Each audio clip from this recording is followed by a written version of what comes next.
देश भर के व्यापारियों के साथ में छत्तीसगढ़ के भी व्यापारी अमेरिका के टैरिफ के बाद से लगातार इस बात को लेकर चर्चा कर रहे हैं कि किस तरीके के व्यापार में बदलाव या किस तरीके से इसका जो नया विकल्प है वो ढूंढा जाए। हमारे साथ में मुकेश जी हैं, हम उनसे ही समझेंगे। मुकेश जी, बहुत स्वागत है आपका TV9 पे।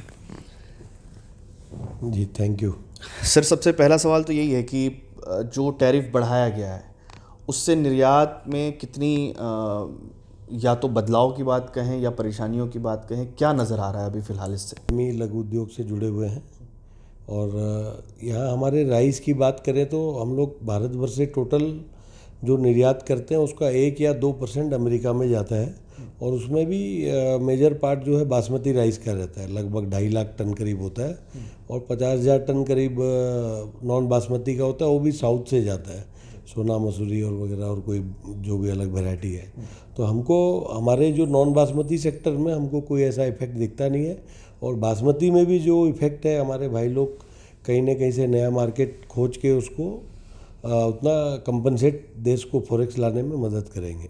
यानी कि ये जो यूएस हथकंडा अपना रहा है कि कहीं ना कहीं प्रेशर बने, भारत पर दबाव बने, व्यापारी जो है उन पर दबाव बनेगा तो शायद भारत का व्यापार कमज़ोर होगा और व्यापार कमज़ोर होगा तो शायद सरकार को कुछ मानना पड़ेगा। आपको लग रहा है कि इससे बहुत ज़्यादा इम्पैक्ट खास तौर पर देश में व्यापारियों को होता हुआ नजर आएगा? भारतवर्ष जैसे अभी हमारा जो देश है इकोनॉमी काफ़ी स्पीड से ग्रो कर रहा है।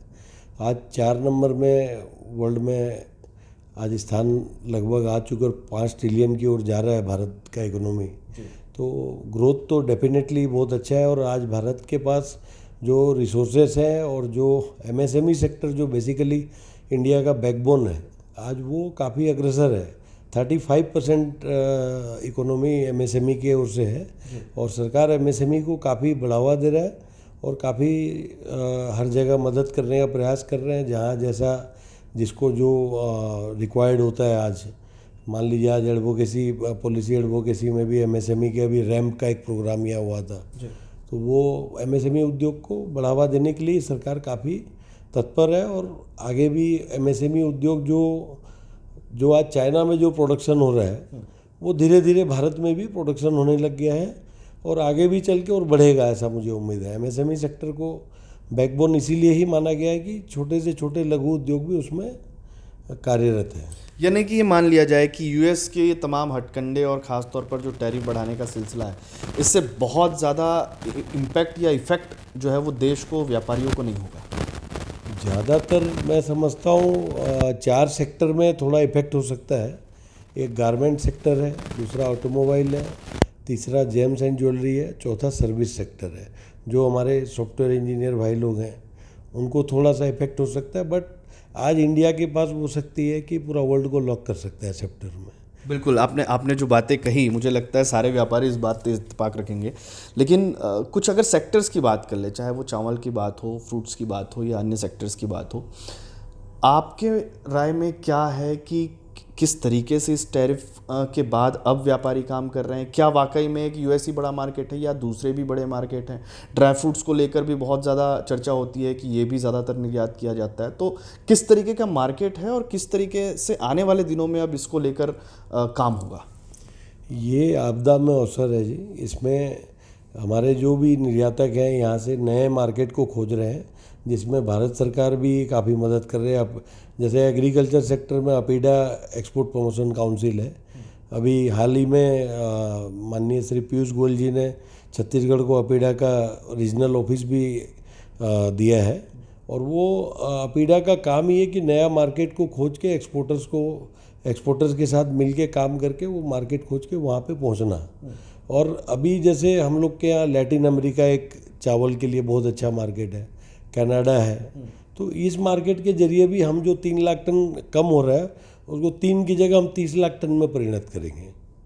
तो मैं ये भी चाहूँगा कि एक मैसेज ज़रा उन्हें भी देने की कोशिश करते हैं जो ये सोच रहे हैं कि भारत को किसी तरीके से दबाया जा सकता है, किसी तरीके से परेशान किया जा सकता है।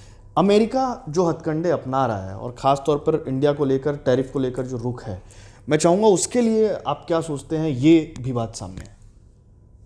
देखिए, कोई भी आज हमारा पड़ोसी भी आगे बढ़ता है तो मान लीजिए आपके बाजू वाला घर वाला भी कोई नया कार लाता है तो थोड़ा सा आपको लगता है कि कैसे लाया, तो आज जैसे भारत जो इकोनॉमी में अग्रसर हो रहा है तो वो उसी का इम्पैक्ट है। और इकोनॉमी जो बढ़ रहा है, जीडीपी जो आप देख रहे हो, और आगे भी मेरे हिसाब से जैसा चल रहा है इंडिया का ग्रोथ, एमएसएमई सेक्टर हुआ या कॉर्पोरेट लेवल से एमएनसीज हुए, सारे इन्वेस्टमेंट भी बढ़ रहे हैं यहाँ पे, एफडीआई इन्वेस्टमेंट्स भी काफ़ी आ रहे हैं और हमको लगता है कि ये जारी रहेगा आगे। आप ये कह रहे हैं कि यूएस ये सोचता है कि सारे रास्ते वहीं से होकर गुजरते हैं, लेकिन आप ये कह रहे हैं कि रास्ते तो हम निकाल लेंगे। बिल्कुल, आपदा में अवसर। आपदा में अवसर, इसकी बात यहाँ पर हो रही है। छत्तीसगढ़ के व्यापारी हैं, व्यापार संघ खासतौर पर बड़े जो 7 सेक्टर्स जो जुड़े हुए हैं, 7 जिले जो 7 जो संभाग के साथ में राज्य जो जुड़े हुए हैं, उनके लोगों के साथ में व्यापारियों का ये मानना है, ये कहना है कि बहुत ज़्यादा फर्क इससे नहीं पड़ेगा और रास्ते हमेशा निकलते हैं।